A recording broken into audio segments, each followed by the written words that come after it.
Welcome back to Fox 32 Sunday. Corrupt Illinois is the name of this book.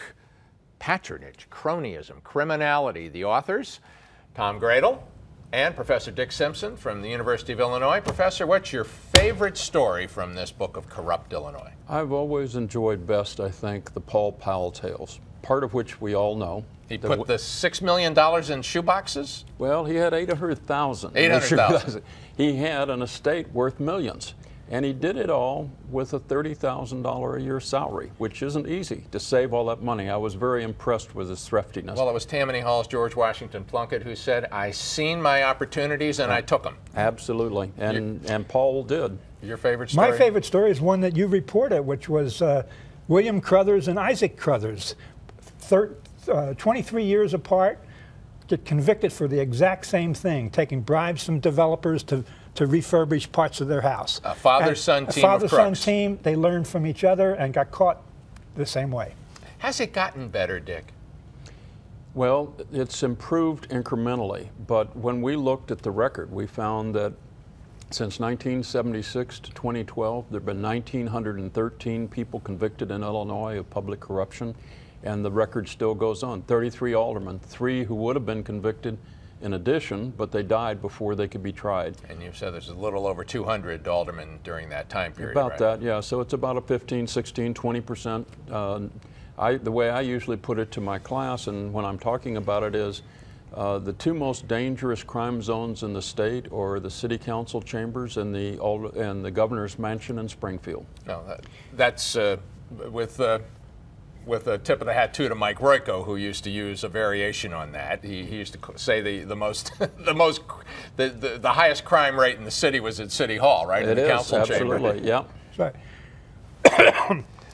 Well, you know, recently we had, you know, hired truck isn't that far back. I mean, recently that was a massive scheme, cost $15 million a year and ran over a 10-year period. And Mayor Daley never did tell us who hired Angelo Torres. Right, and they all acted like they didn't know what was going on. But everybody in the machine knew what was going on. They were all getting their relatives on the deal, right? So, you know, the red light camera thing is still bubbling around in the courts and everything. But that's a live corruption thing, and somebody knows more about that than we know already. So, is there really more corruption here in Chicago and Illinois than elsewhere? I mean, I know the correction numbers are up, but there are 3 FBI teams working here. Right. Which is unlike anywhere else. And in some places, they don't even have 1 team devoted to it. And if they did, the argument's made that Atlanta would have and Houston would have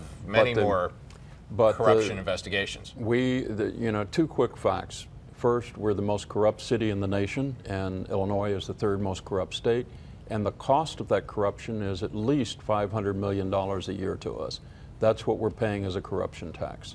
And how does that get extracted? It goes in a variety of ways. The biggest single thing is the corrupt contracts, the crooked contracts. One of my favorite phrases is "with thievery written between the lines." It's the person from the prison system in Illinois testified that at least 5% of the cost of all contracts in the city and the state, which are billions of dollars, goes each year to corruption. It's that inflated. In other words, if I'm selling you paper clips and the price should be 20 cents a paper clip box, I'm going to sell it to you for $1.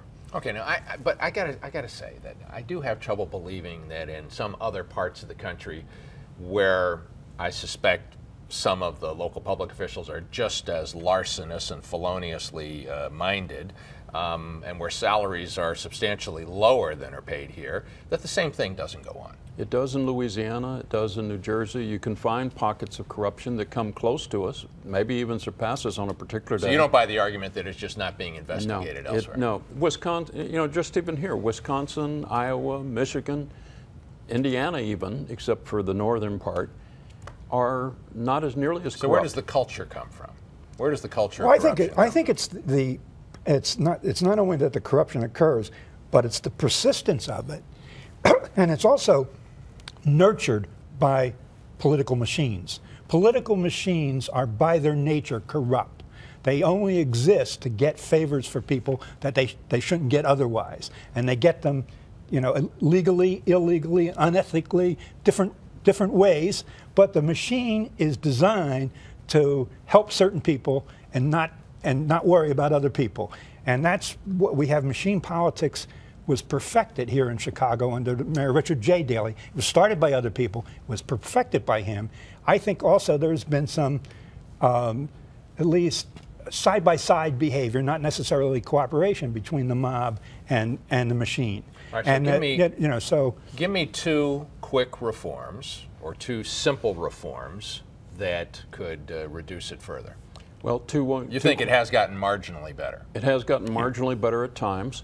One of them, the simplest one, is a bill that's going to be pending in Springfield in this session, which would require civics to be taught again, so we build up an electorate that was going to enforce it. The second would be what is called small donor democracy, is to reform campaign financing and allow for public funding of campaigns.